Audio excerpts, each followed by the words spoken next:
Hi Pavani. Hi. Hi. ఏంటి సంగతి? ఎన్ని రోజులైంది వీడియో పెట్టినాము? అవునండి, చాలా రోజులు గ్యాప్ వచ్చింది. మళ్ళీ స్టార్ట్ చేస్తానండి వీడియోస్. ఓకేనండి, welcome back to our channel all in one Pavani vlogs. ఈ రోజు ఒక స్పెషల్ వంటకం చూపిస్తానండి. ఇదిగో కొత్తిమీర మంచిగా కడిగి ఆరబెట్టాను. 2-3 అవర్స్ మొత్తం తడి బట్ట మీద తడి లేకుండా ఆరబెట్టుకున్నాను.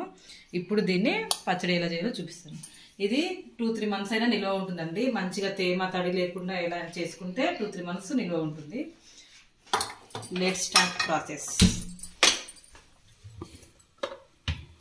దీనికోసం మెజర్మెంట్స్ ఇది 1 కప్పు కొత్తిమీరకి ఏ కప్పు అయితే కొత్తిమీర తీసుకున్నామో దాంట్లో సగం కప్పు ఎండుమిర్చి తీసుకున్నానండి.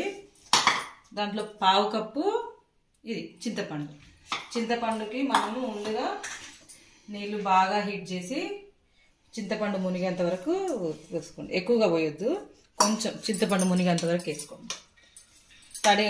చల్లటి వాటర్ వేస్తే పచ్చడి అనేది ఖరాబ్ అయిపోతుంది. దీంట్లో గింజలు ఈనెలు ఏం లేకుండా తీసుకొని హాట్ వాటర్ వేసి చింతపండు మునిగేంత వరకు పెట్టుకోండి. ఇప్పుడు ప్యాన్లో కొద్దిగా ఆయిల్ వేసేసి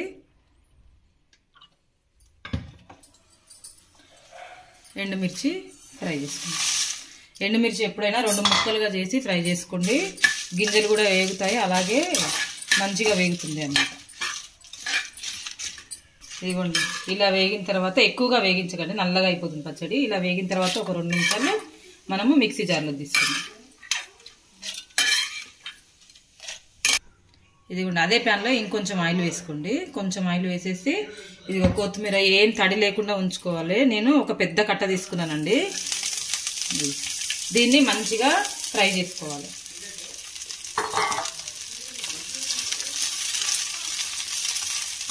కాడలతో సహా వేసుకోండి, బాగుంటుంది పచ్చడి, ఏం కాదు. కొద్దిగా లైట్గా చివర్లో ఉన్న వేర్లు అవన్నీ తీసేసి మంచిగా ఇసుక లేకుండా కడిగి మంచిగా పొడికి బట్ట మీద ఆరబెట్టుకున్నాను. 2-3 అవర్స్ ఆరబెడితే ఇలా అయిపోయింది. ఇది చూసారా, ఫ్రై అయిపోయింది కదా. ఇంకా స్టవ్ ఆఫ్ చేసి దీన్ని చల్లగా అయిపోయిన వరకు పక్కకు పెట్టేసుకున్నాం. నెక్స్ట్ అది ప్లేట్లో తీసుకున్న తర్వాత అది చల్లగా అయ్యే లోపల మనము తాలింపు పెట్టుకుందామండి. తాలింపు కోసము ఒక మెజర్మెంట్ ప్రకారం అయితే 1 కప్పు ఆయిల్ వేసుకోండి, సరిపోతుంది.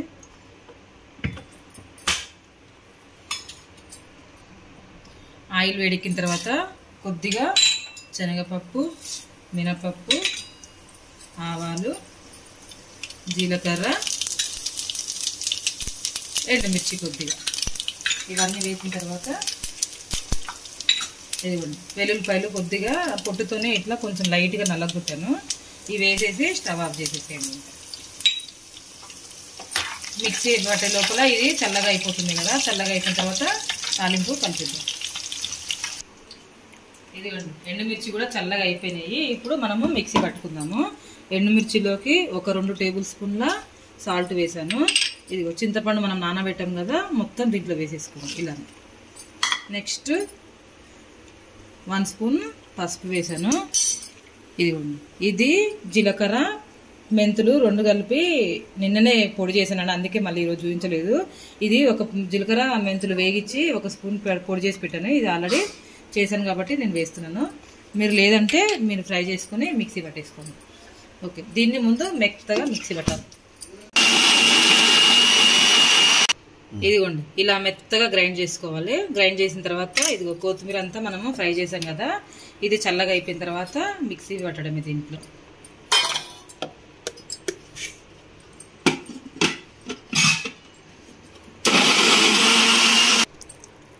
ఇదిగోండి, ఇలా గ్రైండ్ చేసుకోండి మెత్తగా. ఇదిగో కొత్తిమీర పచ్చడి రెడీ అయిపోయిందండి. దీన్ని ఇప్పుడు ఇందాక మనం తాలింపు పెట్టాం కదా, దాంట్లో వేసి కలుపుకోవడమే. ఒకవేళ ఉప్పు అటు ఇటు అయితే కొంచెము చూసుకోండి.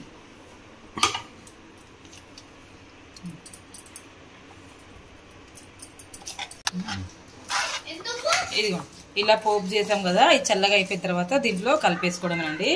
ఇది కొంచెం ఆయిల్ ఎక్కువ ఉన్నట్టు అంటుంది కదా, పచ్చడి అంటేనే ఆయిల్ కొంచెం ఎక్కువ పడుతుందండి. ఆయిల్ పెడితేనే మంచిగా ఉంటుంది, లేకుంటే పచ్చడి ఎండిపోయినట్లు ఉంటుంది.